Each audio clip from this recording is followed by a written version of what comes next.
Hello दोस्तों, स्वागत है आपका फैक्ट्स मोटिवेट की दुनिया में। दोस्तों, ये हम सबको पता है कि नवाजुद्दीन सिद्दीकी एक बेहतरीन एक्टर है जिनका एक्टिंग करने का स्टाइल लोगों को इतना भाया कि इन्होंने इतने कम समय में इतने अधिक फैन फॉलोइंग बढ़ा ली है। आज हम आपको नवाजुद्दीन सिद्दीकी के बारे में 15 रोचक तथ्य बताने वाले हैं जिसके बारे में शायद आपको पता हो, लेकिन आपने अगर चैनल को सब्सक्राइब नहीं किया है तो चैनल को सब्सक्राइब कर ले और बेल नोटिफिकेशन को ऑन कर लीजिए। चलिए शुरू करते हैं। नंबर 1, नवाजुद्दीन सिद्दीकी का असली नाम नंबरदार नवाजुद्दीन सिद्दीकी है। उन्होंने यह नाम फिल्म में आने से पहले ही बदल दिया था। नंबर 2, नवाजुद्दीन सिद्दीकी ने अपनी ग्रेजुएशन बीएससी केमिस्ट्री में पूरी की थी। ग्रेजुएशन के बाद उनकी जॉब बड़ौदा के एक फार्मास्यूटिकल कंपनी में एज अ चीफ केमिस्ट लगी थी। वहाँ उन्होंने 1 साल काम किया। उन्हें तब एक्टिंग में कोई दिलचस्पी नहीं थी। नंबर 3, जब रणवीर सिंह अपनी फिल्म बैंड बाजा बारात डेब्यू करने वाले थे तब नवाजुद्दीन सिद्दीकी को हायर किया गया था रणवीर सिंह को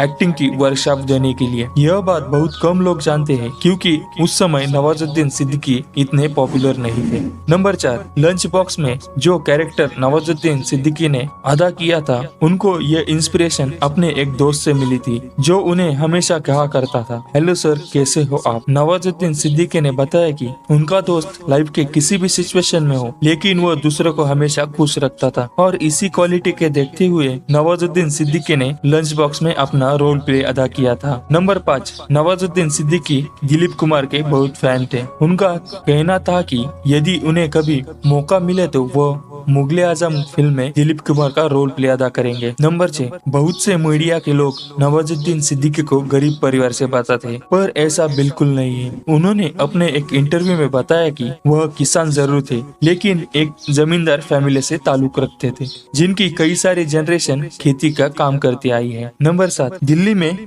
थिएटर फिल्म देखने के बाद उन्होंने मन बना लिया था कि वह अब एक्टिंग करेंगे और इसी वजह से वह दिल्ली शिफ्ट हुए। लोकल थिएटर के साथ वो जुड़ गए पर दिल्ली में सर्वाइव करने के लिए उन्हें वॉचमैन की नौकरी करनी पड़ी थी। यह हर इंटरव्यू में बताया गया लेकिन यह नहीं बताया गया कि यह जॉब उन्हें कैसे मिली। चलिए हम आपको बताते हैं। दरअसल टॉयलेट पर पोस्टर देखा जिसमें लिखा था वॉचमैन नीड इट। उसी पोस्टर में दिए गए नंबर पर संपर्क करने के बाद नोएडा में एक फैक्ट्री में उनको वॉचमैन की जॉब मिली थी। नंबर 8, नवाजुद्दीन सिद्दीकी को कुछ पैसे एज ए सिक्योरिटी के लिए डिपॉजिट करने थे तो उन पैसों के लिए वो वापस गाँव गए और उनकी माँ को बिना बताए उनके जेवर गिरवी रखकर आ गए। उन्होंने फिर 1 साल तक लगातार वॉचमैन की नौकरी की। उन्हें मंथली सैलरी 500 रुपए मिलती थी। नंबर 9, नवाजुद्दीन सिद्दीकी ने एक इंटरव्यू में जाहिर किया था कि वॉचमैन के नौकरी के दौरान उन्हें कई घंटे तक धूप में खड़ा रहना पड़ता था, फिर वह थक हार कर छाव में जाकर बैठते थे। उसी समय इत्तेफाक से कंपनी का मालिक आ जाता था और ऐसा उनके साथ कई बार हुआ। इसी कारण से उन्हें वॉचमैन की नौकरी से निकाल दिया गया।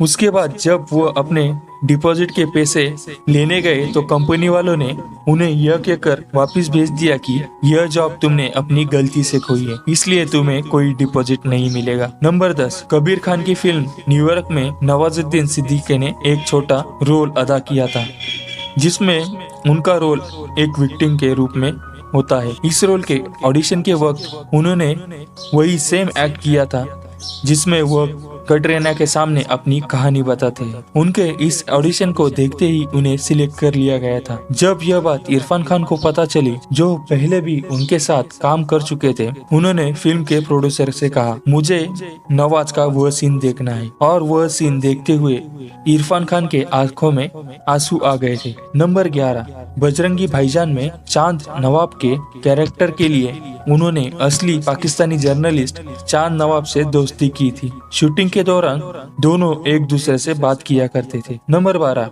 मिस लवली में नवाज पहली बार ऑन स्क्रीन पर किस करते नजर आए थे पर हैरानी की बात यह है कि यह नवाज की जिंदगी का पहला किस था। उन्होंने एक इंटरव्यू में बताया कि इससे पहले उन्होंने कभी भी किसी को किस नहीं किया था। नंबर 13, नवाजुद्दीन सिद्दीकी की पहली फिल्म सरफरोश थी जिसमें उनका लगभग 40 सेकंड का रोल था। सबसे इंटरेस्टिंग बात यह है कि उस दिन के लिए उनके दोस्त दोस्त को सिलेक्ट कर लिया था, पर शूटिंग के दौरान उनका दोस्त अवेलेबल नहीं था। इसी वजह से नवाज को वह सीन में ले लिया और फिर यह नवाज का पहला करियर सीन बना। नंबर 14, जब नवाजुद्दीन सिद्दीकी को एक नौकर की तरह रखा जाता था, तब उन्होंने तंग आकर घर छोड़ दिया, जिसमें उनको नौकर बनाकर रखा गया था। बाद में राजपाल यादव ने उनकी मदद की और उन्हें अपने घर में रहने को जगह दी।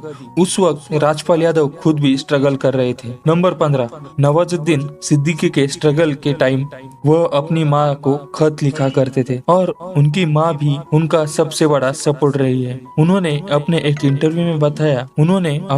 इंटरव्यू में कहा था कि वह जब खत लिखा करते थे तो वापसी में उनकी माँ खत के नीचे एक लाइन लिखा करती थी, हर 12 साल में कचरे का दिन आता है, तू तो फिर भी इंसान है। और वो लाइन उनको बहुत पसंद आती थी। वह कहते थे, अभी तो मेरे 7 साल पूरे हुए, अभी 5 साल और बाकी है। दोस्तों, ये इंटरेस्टिंग जानकारी आपको कैसी लगी हमें कमेंट सेक्शन में जरूर बताएं, और वीडियो अच्छी लगे तो हमारे चैनल को सब्सक्राइब कर ले और बेल नोटिफिकेशन को ऑन कर लीजिए। धन्यवाद।